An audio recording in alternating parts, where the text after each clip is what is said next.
Card বন্ধ হৈ থকাৰ বাবে তেওঁলোকে স্কলাৰশ্বিপ, ৰেচন কাৰ্ড, বিভিন্ন ধৰণৰ চৰকাৰী সুবিধাৰ পৰা বঞ্চিত হৈ আহিছে। আৰু এই ব্যক্তিসকলৰ ভিতৰত বহুবিলাক এনেকুৱা ব্যক্তি আছে যিবিলাক ব্যক্তিৰ NRCৰ লগত কোনো সম্বন্ধ নাছিলে। তেওঁলোকে মাত্ৰ সেই সময়ছোৱাত আধাৰ কাৰ্ডৰ বাবে বায়োমেট্ৰিক দিবৰ বাবে গৈছিলে। অৰ্থাৎ এই আধাৰ কাৰ্ড আৰু NRCৰ কোনো প্ৰত্যক্ষ সম্পৰ্ক নাছিলে। সম্পৰ্ক ইমানেই আছিলে যে সেই 4 মাহৰ সময়ছোৱাৰ ভিতৰত তেওঁলোকে বায়োমেট্ৰিক দিবৰ বাবে NRC বা আধাৰ সেৱা কেন্দ্ৰসমূহলৈ গৈছিলে। আৰু তেতিয়া NRC আৰু আধাৰ সেৱা কেন্দ্ৰ একেটাই আছিলে, দুটা পৃথক পৃথক নাছিলে। এই বিষয়টোৰ ওপৰত অধ্যয়ন কৰিবলৈ আমি এখন কেবিনেট সাব কমিটি গঠন কৰিছিলোঁ। কেবিনেট সাব কমিটিখনে অসমৰ প্ৰায়বোৰ সদৌ অসম ছাত্ৰ সন্থাকে ধৰি সংগঠনসমূহৰ লগত আলাপ আলোচনা কৰিছিলে।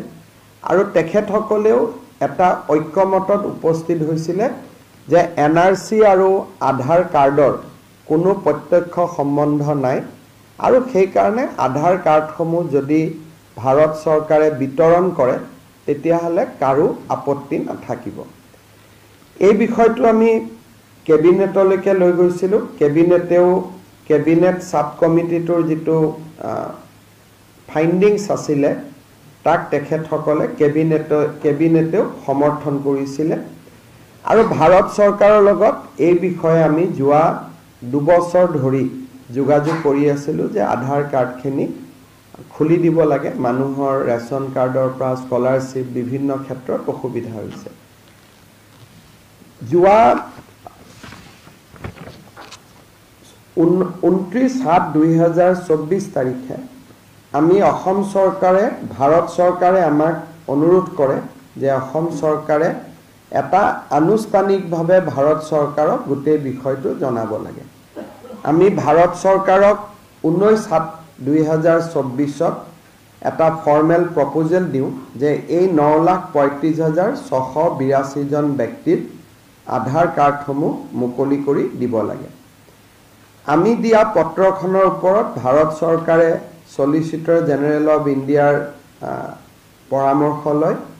আৰু যোৱাকালি 27/8/2024 তাৰিখে ভাৰত চৰকাৰে UDI যি আমাৰ আধাৰ কাৰ্ডৰ যিটো অথৰিটি,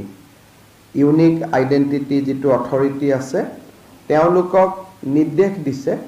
যে অসমৰ বন্ধ হৈ থকা আধাৰ কাৰ্ডসমূহ মুকলি কৰি দিব লাগে। আৰু যাৰ আধাৰ কাৰ্ডৰ যোন যোগ্য ব্যক্তি, যাৰ পৰা আমি বায়োমেট্ৰিক সেই সময়ত লৈছিলোঁ, এই 9,35,682 গৰাকী ব্যক্তিক আধাৰ কাৰ্ডসমূহ উভতাই দিব লাগে। আৰু তেওঁলোকক আধাৰ কাৰ্ড লোৱাত যি বাধা আছিল সেই বাধা ভাৰত চৰকাৰে আনুষ্ঠানিকভাৱে প্ৰত্যাহাৰ কৰিছে। ইয়াৰ ফলত এতিয়া অসমত এই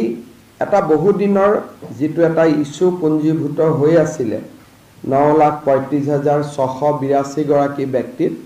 তেওঁলোকৰ আধাৰ কাৰ্ড পোৱা পথ প্ৰশস্ত হ'ল। আৰু মই ভাবোঁ যে অহা 15 দিন এমাহৰ ভিতৰৰ পৰা তেওঁলোকে নিজৰ আধাৰ কেন্দ্ৰত গৈ আধাৰসমূহ সংগ্ৰহ কৰিব পাৰিব, য'ত তেওঁলোকে বায়োমেট্ৰিক্স দিছিলে। বা UDI কৰ্তৃপক্ষই বেলেগ ব্যৱস্থাও কৰিব পাৰে যে তেওঁলোকে ক'ত গৈ আধাৰ কাৰ্ডখিনি সংগ্ৰহ কৰি লাগিব। কিন্তু ভাৰত চৰকাৰে ইতিমধ্যে যিহেতু আগৰ যিটো নিষেধাজ্ঞা সেইটো তেওঁলোকে প্ৰত্যাহাৰ কৰিছে, আৰু এতিয়া আধাৰ কাৰ্ড পোৱাৰ পথ সকলোৰে প্ৰশস্ত হ'ল। এটা বহুদিনীয়া এটা যিটো ইছ্যু আছিলে সেইটো আনুষ্ঠানিকভাৱে ৰিজল্ভ হ'ল বুলি মই আশা কৰিছোঁ। কেন্দ্ৰীয় গৃহমন্ত্ৰী ডাঙৰীয়াক এই বিষয়টো লৈ মই ব্যক্তিগতভাৱে সাক্ষাৎ কৰি মানুহখিনিৰ কথা বুজাইছিলোঁ। আৰু তেখেতেও বিশেষকৈ গোটেই বস্তুখিনি বুজি তেখেতে নিজে অনুমোদন দিয়ে যে আধাৰ কাৰ্ডসমূহ মানুহক ঘূৰাই দিব লাগে। মই কেন্দ্ৰীয় গৃহমন্ত্ৰী অমিত শ্বাহ ডাঙৰীয়াকো আনুষ্ঠানিকভাৱে অসম চৰকাৰৰ হৈ ধন্যবাদ জনাইছোঁ যে বিষয়টো এটা নিষ্পত্তি হোৱা বাবে এই কথাটো ক'বৰ কাৰণে আপোনালোকক মই মাতিছিলোঁ আৰু ভাৰত চৰকাৰৰ যিখন অফিচ মেমৰেণ্ডাম তাৰ কপি এটা আপোনালোকক আমি দি দিম যাতে আপোনালোকে এই মেমৰেণ্ডামখন বহল প্ৰচাৰ কৰিব পাৰে 27 লাখ বুলি আমাৰো ধাৰণা আছিলে পিছত যেতিয়া আমি আলাপ আলোচনা কৰিলোঁ তেতিয়া আমি গম পালোঁ যে সংখ্যাটো 27 লাখ নহয় 9,35,682 আমাৰো প্ৰথমতেতো আমি ধাৰণাৰ ওপৰতে চলি আছিলোঁ যেতিয়া ভাল কৰি আলাপ আলোচনা হ'ল তেতিয়া ইউনিক আইডেন্টিটি অথৰিটি আমাক ক'লে যে আমি 27 লাখ জব্দ কৰি ৰাখা নাই আমি 9,35,000 হে জব্দ কৰি ৰাখিছোঁ গতিকে সংখ্যাটো 9,35,682 that period was from February 2000 that month was थोड़ा बताइए 2024 February 2019 to August 2019 it was supposed to be linked to be NRC but they fizzle out the entire thing even non-NRC people whose name is there in NRC their NRC also got blocked Aadhaar also got blocked so it was meant to be for the people whose name were excluded from NRC but they somehow at that point of time fizzle out the thing whoever has gone during that period they have blocked their NRC so there are many Moran people Motok people tribal people I mean it was universal landscape sobore bond hoy gol কোনো এটা জাতি নাই এটা সম্প্ৰদায় নাই জুনে সেই 5 মাহত আধাৰ কাৰ্ড লব গৈছে তাৰে আধাৰ কাৰ্ড বন্ধ হৈ গৈছিল একানে এতিয়া মই আপোনালোকক এটা সৰু উদাহৰণ দিব পাৰো যে ডিব্ৰুগড়ত 15000 মানুহৰ আধাৰ কাৰ্ড ব্লক হৈ আছিল গোলাঘাটত 8000 যাৰ লগত হয়তো কোনো এনআৰসি সম্পৰ্কই নাই শিৱসাগৰত 10000 তেনেকুৱা ধৰণৰ মানে that landscape was everybody আমি চাইছিলো যে কোনোবা ৰিলিজিয়ন আছে নেকি কোনোবা সম্প্ৰদায় নেকি আমি পিছত দেখিলো ইয়াত কোনো সম্প্ৰদায়ও নাছিলে এনআৰসিত নাম থাকা মানুহ ড্ৰাফটত নাম থাকা মানুহৰ আধাৰ ব্লক আছিল ফাইনেলত নাম থকা মানুহৰ আধাৰ ব্লক আছিল কাৰণে we could not establish any correlation between NRC and Aadhaar নাই আমি এই মানুহখিনিৰহে কথা কৈছো এই মানুহখিনিৰ নাম আধাৰ নাম এনআৰসি ড্ৰাফটটো আছিল ফাইনেলটো আছিল মই এটুকে কৈছো যে এই মানুহখিনিৰ লগত এনআৰসিৰ কোনো সম্পৰ্ক প্ৰত্যক্ষভাৱে নাছিল খালি 5 মাহত জুন গৈছিল তাৰে আধাৰখন ব্লক হৈ গৈছিল স্কলাৰশিপ পোৱা নাছিল ৰেশন কাৰ্ড পোৱা নাছিল বিভিন্ন জায়গাত হিদিনাখনে ছোৱালী এজনী আহিছিল আমাৰ অসমীয়া ছোৱালী তেওঁ মাল্টিনেশনাল কোম্পানী এটাত চাকৰি পাইছে এটা আধাৰ কাৰ্ডখন নাই কাৰণে চাকৰি নিদিয়ে এইটাতে এমাহত পাই গ'ল স্কিম বিলাক তেওঁলোকে এতিয়া এপ্লাই কৰি থাকিব আমি আৰু স্কিম দিব না যাও এতিয়া তেওঁলোকে স্কিমত আবেদন কৰিব পাৰিব এলিজিবল হ'ব আমি আমাৰ কোনো স্কিমৰ পৰা ষ্টেটৰ স্কিমৰ পৰা কোনো বঞ্চিত নহৈছিল মেইনলি সেন্ট্ৰেল আৰু প্ৰাইভেট সেক্টৰত বঞ্চিত হৈছিল ধৰক এজনী জুৱা কেদিনমান আগতে মই পলাশবাৰীত এগৰাকী ছোৱালীক পাইছিলো সৈনিক স্কুলত পঢ়ি আছে স্কলাৰশিপ এপ্লাই কৰিব পৰা নাই এতিয়া পাৰিব বাধাটো উঠি গল আৰু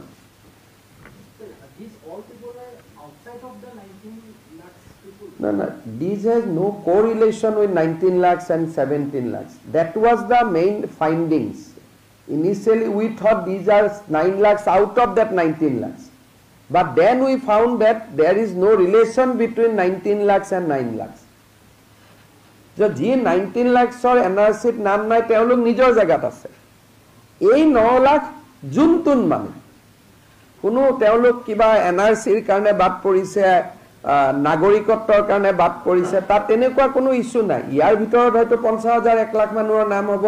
যাৰ এনআৰচিটো নাম নাই বেলেগ কথা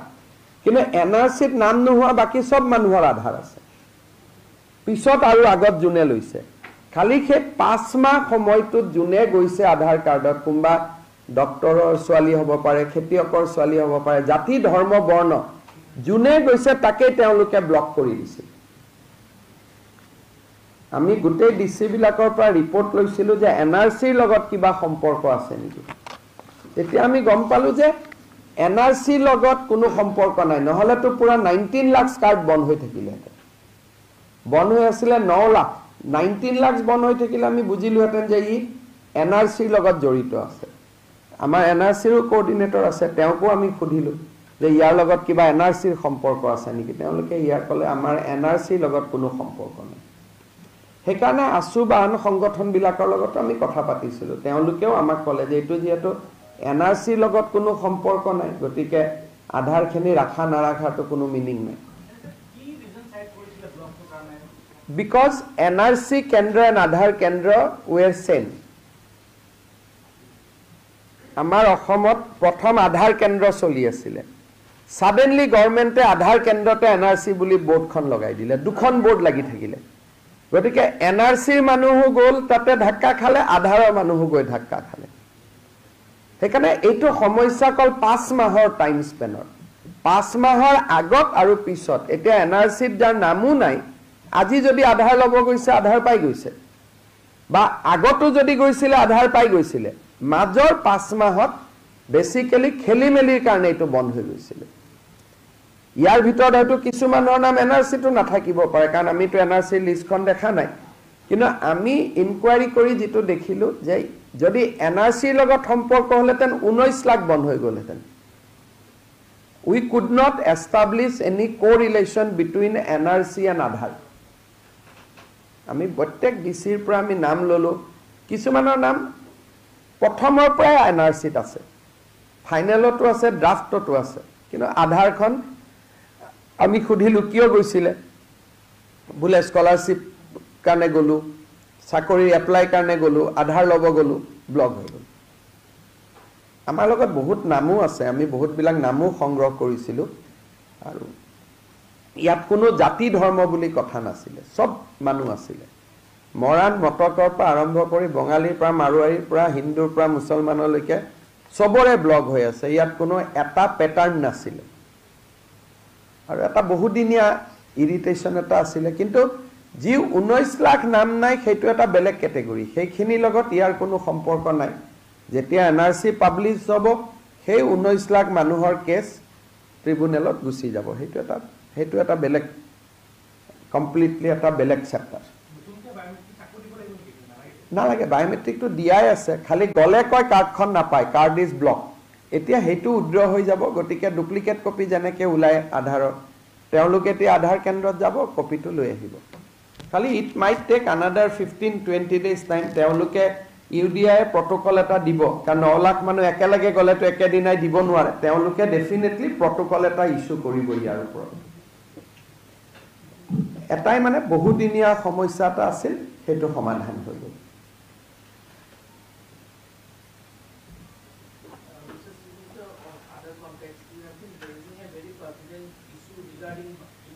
It is already said in assembly. Assembly is going on, so I don't want to repeat something which assembly sees off.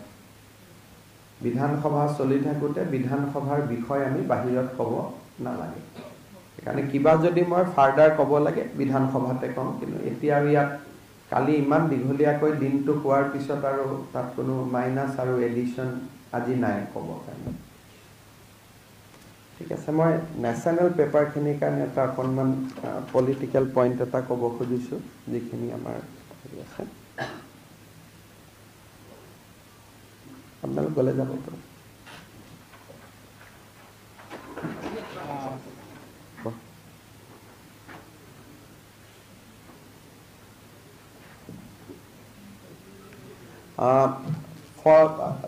जो हमारे राष्ट्रीय प्रसार माध्यम का जो भी है उनके लिए मैं दो शब्द झारखंड का संदर्भ में मैं बताना चाहूँगा। आप लोग सबको मालूम है कि झारखंड का मंत्रिसभा में आज भी श्री शम्फाई सोरेन जी मंत्री है। उन्होंने बीजेपी ज्वाइन करने का निर्णय लिया है, 30 तारीख ज्वाइन होगा। जब तक वो रिजाइन नहीं देते हैं तब तक वो एक माननीय मंत्री भी है और साथ में सब जानते हैं कि वो एक former chief minister of Jharkhand भी है। तो पहले शम्फाई सोरेन जी दिल्ली गए थे आज से 1 सप्ताह पहले और उन्होंने दिल्ली में 3 दिन बिताया था। फिर दोबारा 26 तारीख को वो कलकत्ता होते हुए वो दिल्ली गए थे। तो दोनों बार जब दिल्ली गए थे वो दोनों बार ताज होटल में रुके थे। दोनों बार उनका साथ जो अपना सरकारी पीए भी है, पीएस भी है, आधिकारिक रूप में ही वो ताज होटल में रुके थे। लेकिन काल पता चला कि दोनों बार जो वो दिल्ली गए थे दोनों बार उसको झारखंड का एसबी उनको फॉलो किए थे। स्पेशल ब्रांच झारखंड पुलिस उनको फॉलो किए थे। एक मंत्री जैसे मैं आज सीएम हूं, अगर केशव महंता जी का पीछे में एसबी लगा देता हूं कि उनका मूवमेंट ट्रैक कीजिए, आप लोग समझ सकता है कि ये कितना एक बुरा और कितना एक निगेटिव परंपरा है। तो कल इवनिंग ये दोनों एसबी का एजेंट को लोगों ने पकड़ा होटल में ही। जब दोनों फोटो खींच रहे थे तो दोनों को शम्फाई सोरेन जी का जो साथी थे दोनों लोगों ने पकड़ा और दिल्ली पुलिस को हैंडओवर किया। जब दिल्ली पुलिस को हैंडओवर किया साथ में शम्फाई सोरेन जी ने एफआईआर भी डाला कि ये 2 व्यक्ति है, हमारा फोटो भी ले रहा है और कलकत्ता से भी हमारा साथ ही फ्लाइट में आए और हमारा होटल का ही नजदीक रूम उन्होंने बुक किए और हमारा संदेह हो रहा है ये क्या है। फिर ये दोनों व्यक्ति को दिल्ली पुलिस ने लेके गया ताज होटल से। फिर पता चला ये दोनों झारखंड पुलिस का स्पेशल ब्रांच का सब इंस्पेक्टर है। पहले वो लोग बोल रहा था कि हम लोग जर्नलिस्ट थे, बाद में पता चला कि ये दोनों झारखंड पुलिस का सब इंस्पेक्टर है। दोनों पुलिस ने ये बताया कि हमने बहुत दिन से शम्फाई सोरेन जी को ट्रैक करने के लिए हमें जिम्मेदारी मिला था। बोले वो जब भी दिल्ली आते हैं तब भी हम लोग आते हो और जहां में भी वो झारखंड में भी जाते हैं हम लोग फॉलो करता हूं। फिर ये पूछा गया कि आपको ये जिम्मेदारी किसने लगाया। ये नाम बताया जो कि आईजी प्रभात कुमार जो वहां का स्पेशल ब्रांच का एडीजीपी है, उन्होंने ये दोनों लोगों को जिम्मेदारी लगाया था। ये दोनों व्यक्ति का नाम मैं नहीं लेना चाहूंगा, दोनों का फोटोग्राफ भी है मेरा पास, दोनों नाम भी है, लेकिन शायद वो लोग बाकी काम भी करता है तो उनका जो कवर है उनको एक्सपोज कर देना मेरे लिए सही नहीं है। Because they might be involved in other Naxal operation or many other operation this officer must have been involved. So इसीलिए उनका कवर तोड़ना मेरे लिए उचित नहीं है, तो इसीलिए मैं नाम नहीं बताऊंगा, उनका चेहरा मैं नहीं दिखाऊंगा, लेकिन नाम भी मेरा पास है, दोनों चेहरा भी मेरा पास है। इसलिए होटल से ही लोगों ने लोगों को पकड़ा था। तो ये स्वाधीन भारत में ये कभी नहीं हुआ है कि एक चीफ मिनिस्टर और कैबिनेट कॉलीग, एक चीफ मिनिस्टर और कैबिनेट कॉलीग का ऊपर, जैसे आज अगर मैं मेरा ही कैबिनेट मंत्री जी का ऊपर मैं एसबी लगा देता हूं या मोदी जी अपना ही कैबिनेट मिनिस्टर का पीछे लगा देते हैं ऑफिसर्स कि कहाँ जाते हैं, कैसा जाते हैं, ट्रैक करो, एक साथ ट्रेवल करो, होटल का साथ में ही रहो, जो भी मिलने आते हैं उनका फोटो खींचो, उनका फोटो भेजो। तो ये एक बहुत बड़ा इशू है, प्राइवेसी को पूरा खत्म कर देना। और ये आज भी दिल्ली पुलिस का कस्टडी में ही दोनों ऑफिसर है। आगे जाके दिल्ली पुलिस क्या करेगा नहीं करेगा वो दिल्ली पुलिस ही जानते हैं, लेकिन जो हुए हैं ये चाणक्यपुरी का डीसीपी को हम लोगों ने कंप्लेंट दिए थे, चाणक्यपुरी थाना में है ये दोनों व्यक्ति। तो ये स्वाधीन भारत में ऐसा कभी नहीं हुए कि एक आपका कलीग है, कलीग का साथ आपने अपना स्पेशल ब्रांच को ड्यूटी लगाया। मेरा अभी संदेह है कि शायद उनका फोन भी टैप हुआ होगा। जब दो अधिकारी को आप डिप्लॉय किया है, 5 स्टार होटल में एक साथ रुकने के लिए आपने फंडिंग किए हैं, फ्लाइट में एक साथ आने के लिए फंडिंग किए हैं, तो अब ये कितना बड़ा मामला हो सकता है आप लोग देख सकता है। कांग्रेस और जेएमएम ये दोनों पार्टियां जो बहुत ही संविधान रक्षा करने का बाद हर समय बोलते हैं कि हम लोग संविधान को रक्षा करने वाला है, क्या लोगों का प्राइवेसी को ऐसे आक्रमण करना, क्या यह भारत का संविधान इजाजत देते हैं? कि शम्फाई सोरेन जी क्या कोई नक्सल है? क्या शम्फाई सोरेन जी कोई एक्सट्रीमिस्ट है?